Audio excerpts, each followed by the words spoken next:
Salut tout le monde. Avant de commencer la vidéo, j'ai remarqué que plus que 70% qui regardent la chaîne ne sont pas abonnés. Du coup, n'oubliez pas de vous abonner à la chaîne pour me supporter et m'encourager à créer d'autres vidéos. Maintenant, on commence notre vidéo. Comme vous voyez, on a créé trois méthodes, le get, le post et le put. Et dans ce put, on fait la modification des utilisateurs et aussi on a ajouté un event subscriber pour faire le hachage du mot de passe.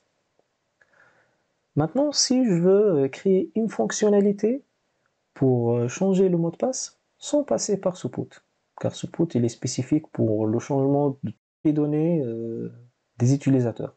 Et moi, je veux seulement changer le mot de passe.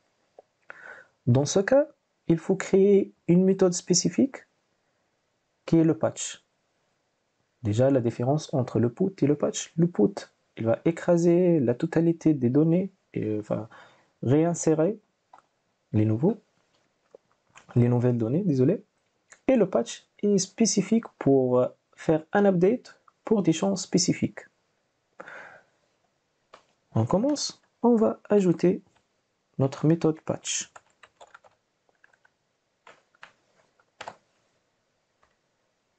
J'actualise pour vérifier l'ajout de cette méthode. Patch user ID. Par contre, je veux que l'URL contient quelque chose qui mentionne que c'est l'URL pour le changement de mot de passe. Dans ce cas, il faut ajouter quelques configurations dans notre méthode patch. La première configuration, c'est le name. On va appeler change password.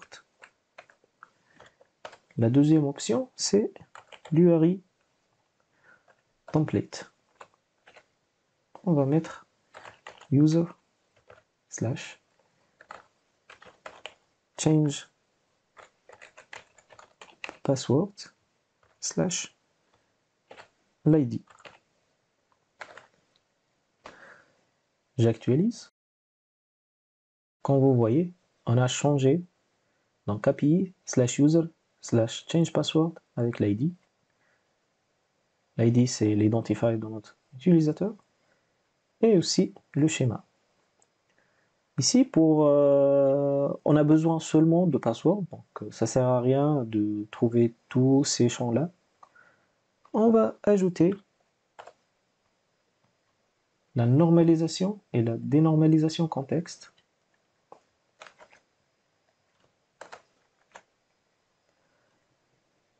Pour la dénormalisation, le groupe change, on va le mettre seulement sur le password pour qu'on puisse récupérer seulement le password donc, pour le patch.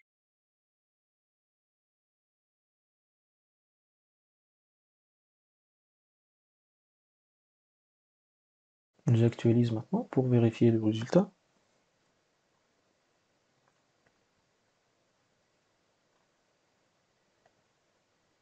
Comme vous voyez, on a seulement le password.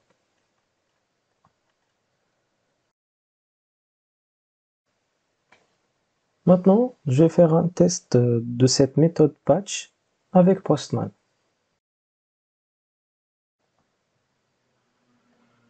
Je lance pour récupérer le token.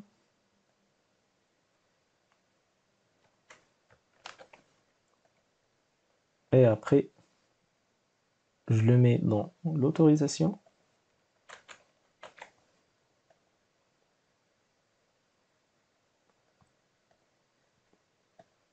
J'ai pas pris le bon token.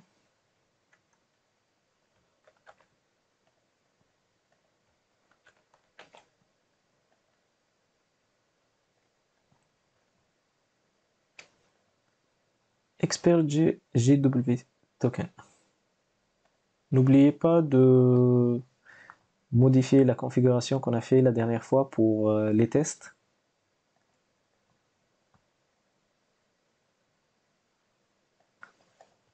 Time to live, j'ai mis 20 secondes. Je vais changer entre 3600. Et aussi pour le single use, c'est false.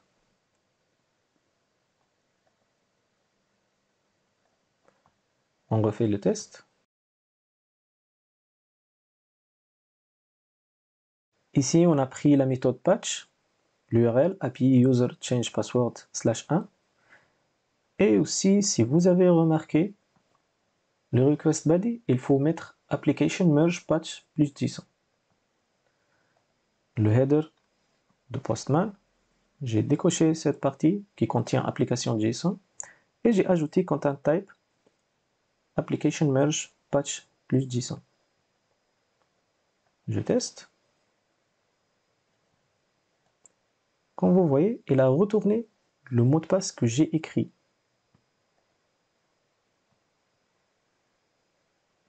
Je vérifie dans la base.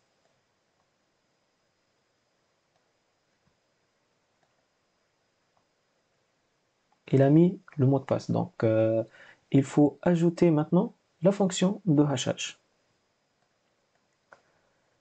Le plus simple, c'est d'utiliser les 20 subscribers.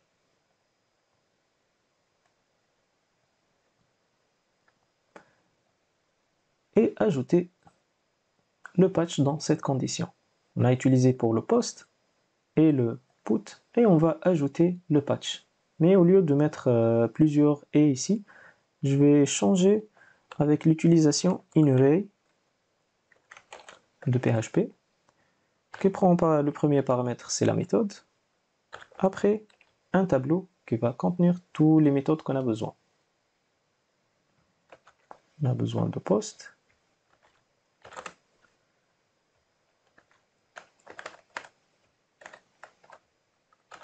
le put, et aussi le patch.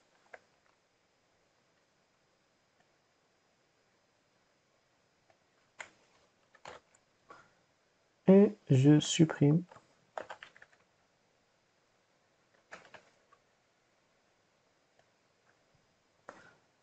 et il faut mettre note ici. Je reteste, je change le mot de passe.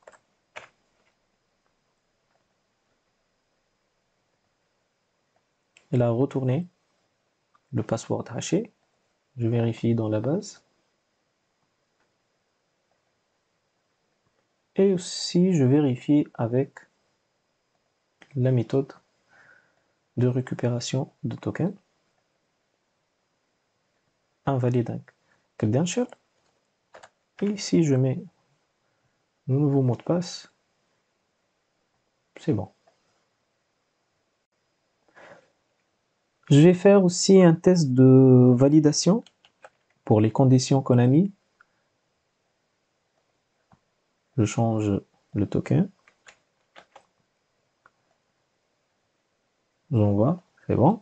On a mis que le mot de passe, il faut que ce mot de passe plus que 5 caractères. J'essaie avec moins de 5. Donc la validation marche bien. Et plus de 20. Je vais ajouter plus que 20 caractères. On teste. Plus que 20 caractères. C'est tout pour cette vidéo et à la prochaine.